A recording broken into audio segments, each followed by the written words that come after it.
चले वतन की ओर डाल के प्रेम की डोर, हम चले वतन की ओर डाल के प्रेम की डोर, बाबा खींच रहा है आज सहज ही अपनी ओर, हम चले वतन की ओर।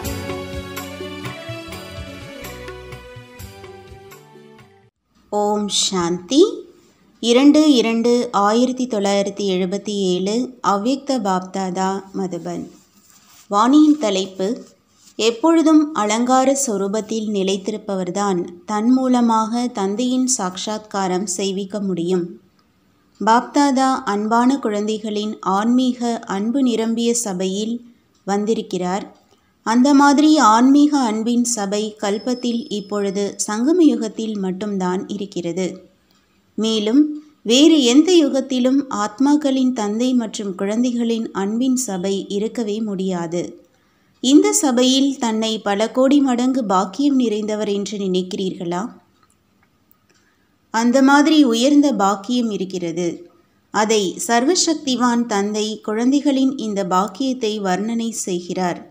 அந்த மாதிரியான பாக்கியசாலி குழந்தைகளை சுயம் தந்தை பார்த்து மகிழ்ச்சி அடைகிறார்.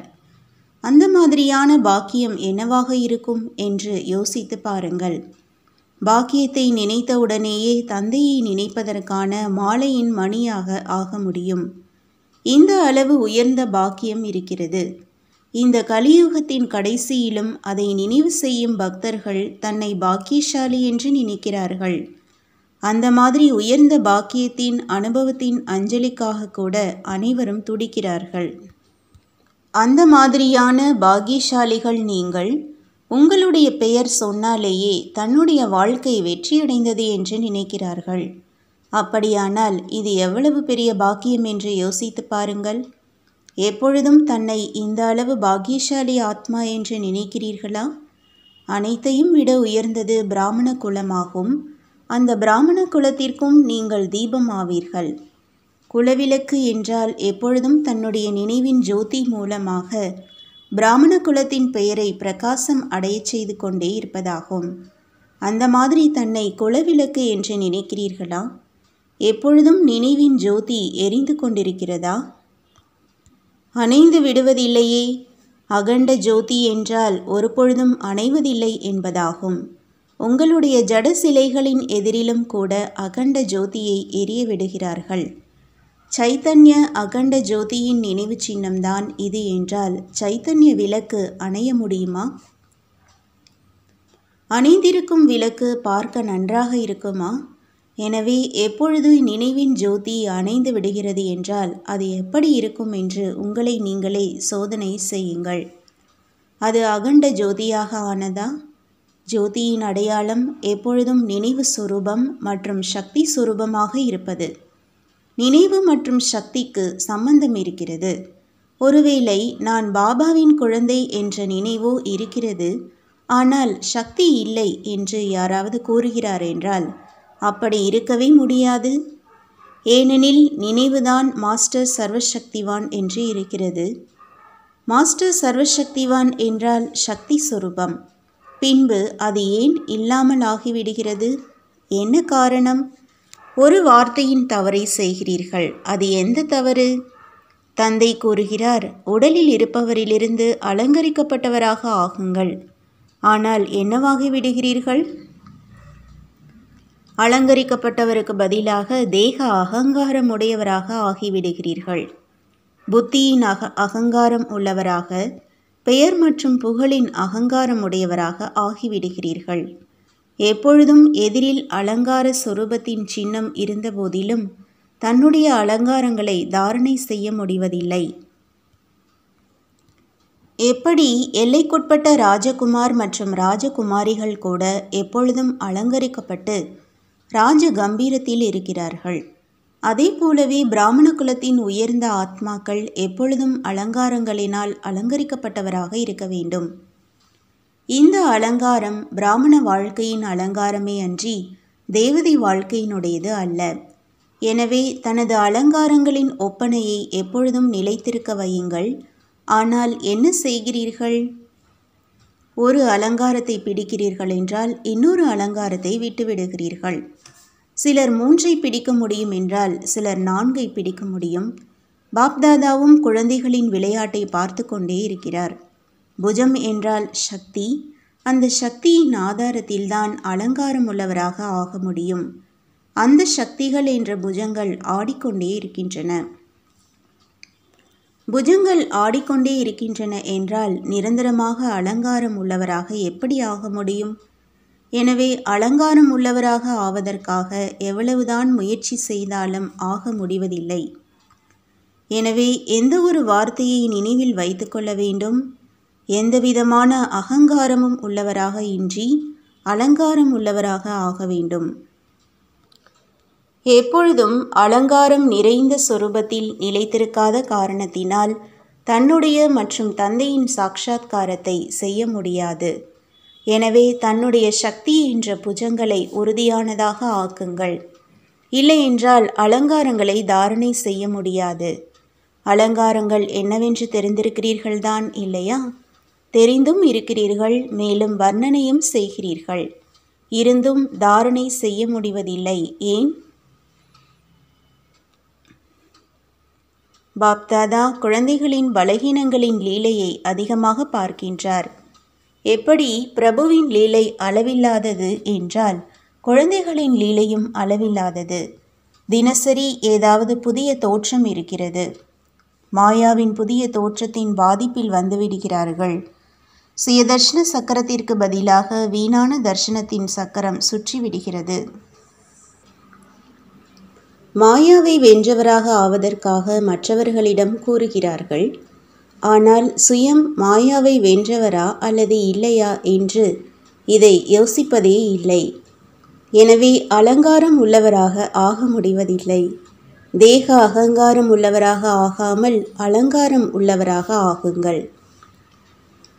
அப்படி நிரந்தர அலங்காரம் உள்ளவர்களுக்கு, அகங்காரம் அற்றவர்களுக்கு, நிராகார நிலையில் நிலைத்திருப்பவர்களுக்கு, எப்பொழுதும் வெற்றியடைபவர்களுக்கு, எப்பொழுதும் எரிந்து கொண்டிருக்கும் தீபங்களுக்கு, உலகிற்கு வெளிச்சத்தை கொடுக்கும் தீபங்களுக்கு மற்றும் பாப் தாதாவின் கண்களின் தீபங்களுக்கு பாப் தாதாவின் அன்பு நினைவுகள் மற்றும் நமஸ்காரம். தீதி அவர்களுடன் புது உலகை உருவாக்குபவர்களுக்கு தன்னுடைய வாழ்க்கையை புதியதாக ஆக்குவதின் வேகம் எப்படி இருக்கிறது? முதலில் தன்னுடைய வாழ்க்கையில் புதுமையை கொண்டு வந்தீர்கள் என்றால்தான் உலகிலும் புதுமை வரும். அப்படி எவ்வளவு தன்னுடைய வாழ்க்கை என்ற கட்டிடத்தை அழகானதாக மற்றும் முழுமையானதாக ஆக்குவீர்களோ அந்த அளவே புது உலகத்திலும் அழகான மற்றும் முழுமையான ராஜ்ய பாக்கியம் கிடைக்கும். நீங்கள் செய்யும் காரியம் மூலமாக தன்னுடைய அதிர்ஷ்ட ரேகையை போட்டுக்கொண்டிருக்கிறீர்கள். அது எல்லைக்குட்பட்ட கைகளின் ரேகைகள் மற்றும் இது எல்லைக்கப்பாற்பட்ட கர்மங்களின் ரேகைகள். எந்த அளவு கர்மம், அதாவது செய்யும் காரியம் உயர்ந்ததாக மற்றும் தெளிவாக, அப்படி கர்மங்களின் ரேகைகள் மூலமாக தன்னுடைய எதிர்காலத்தை அவர்களே பார்க்க முடியும். யமுனையின் கரையில் யார் வசிக்க முடியும்? யார் நிரந்தரமாக பழைய உலகத்திலிருந்து விலகிவிட்டாரோ மற்றும் தந்தையை துணைவனாக ஆக்கியிருக்கிறாரோ அவர்தான் யமுனை நதிக்கரையில் உடன் மாளிகையில் வசிப்பவராக ஆவார். ஸ்ரீகிருஷ்ணருடன் படிப்பவர்களாக யார் இருப்பார்கள்? படிக்கும் மற்றும் படிப்பிக்கும் உடன் இருப்பவர்களும் இருப்பார்கள் இல்லையா? யாருக்கு எப்பொழுதும் படிப்பை படிப்பிப்பதில் மற்றும் படிப்பதில் விசேஷ பங்கு இருக்கிறதோ அவர்தான் அங்கும் விசேஷமாக படிப்பில் துணைவராக ஆவார். நடனமாடுபவர்களாக யார் இருப்பார்கள்? யார் சங்கமயுகத்தில் தந்தையுடன் அவருக்கு சமமான சம்ஸ்காரத்தில் ஒத்துப்போகும் நடனம் செய்வாரோ அவர்தான். அப்படி இங்கு யார் தந்தைக்கு சமமான சம்ஸ்காரத்தின் நடனத்தில் இணைந்து கொண்டிருக்கிறாரோ அவர்தான் அங்கும் நடனமாடுவார். ராஜ குடும்பத்தில் யார் வருவார்? யார் எப்பொழுதும் தன்னுடைய தூய்மையின் ராயல் நிலையில் இருக்கிறாரோ, எங்கும் எல்லைக்குட்பட்ட கவர்ச்சியில் கண்கள் மூழ்குவதில்லையோ, எப்பொழுதும் அலங்காரங்களினால் அலங்கரிக்கப்பட்டவராக இருப்பாரோ, எப்பொழுதும் அலங்கரிக்கப்பட்ட மூர்த்தியாக அந்த மாதிரி ராயல் தன்மை உள்ளவர்தான் ராஜ குடும்பத்தில் வருவார். வாரிசாக யார் ஆவார்கள்? வாரிசு என்றால் அதிகாரி, அதாவது முழு உரிமை. அப்படி யார் இங்கு எப்பொழுதும் அதிகாரி நிலையில் இருக்கிறார்கள், ஒரு பொழுதும் மாயாவின் அடிமை ஆவதில்லை, அதிகாரி நிலையில் நல்ல போதையில் இருக்கிறார்கள், அந்த மாதிரி அதிகாரி நிலையில் உள்ளவர்கள்தான் அங்கேயும் அதிகாரி ஆவார்கள். இப்பொழுது ஒவ்வொருவருக்கும் இதில் நான் யார் என்று பார்க்க வேண்டியதாக இருக்கும். இது விடுகதையாகும்.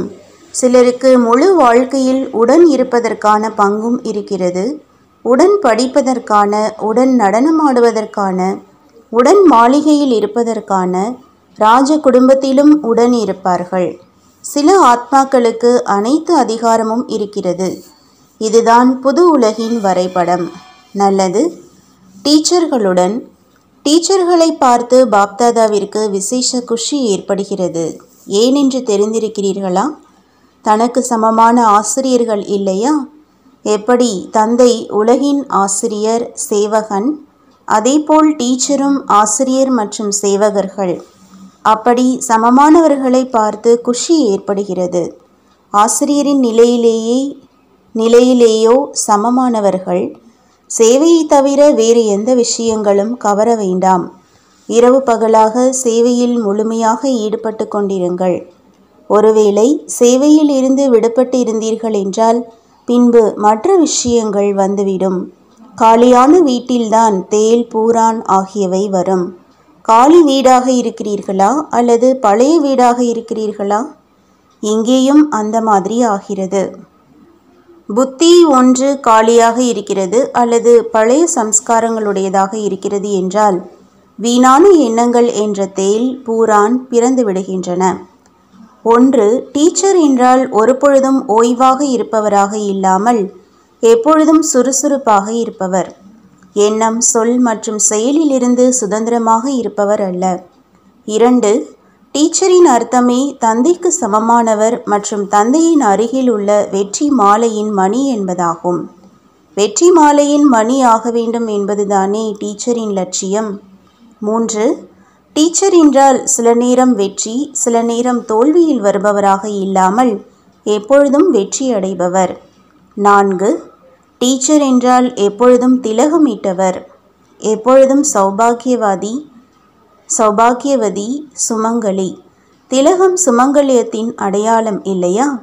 அப்படி எப்பொழுதும் சுமங்கலி என்றால் தந்தையை நிரந்தர துணைவனாக ஆக்குபவர். சுமங்கலி என்றால் திலகம் அணிந்திருப்பவர். டீச்சரின் இருப்பிடம் இதய சிம்மாசனம். இருப்பிடத்தை விட்டீர்கள், இன்னொருவர் எடுத்து விடுவார். டீச்சரின் ஆசனம் தந்தையின் இதய சிம்மாசனம். ஆசனத்தை விட்டுவிட்டீர்கள் என்றால் தியாகம், தபஸ்யா எல்லாமே முடிந்தது. எனவே இந்த ஆசனத்தை ஒருபொழுதும் விடக்கூடாது. இடத்தை பிடிப்பவர்களோ மிக அதிகமாக இருக்கிறார்கள்.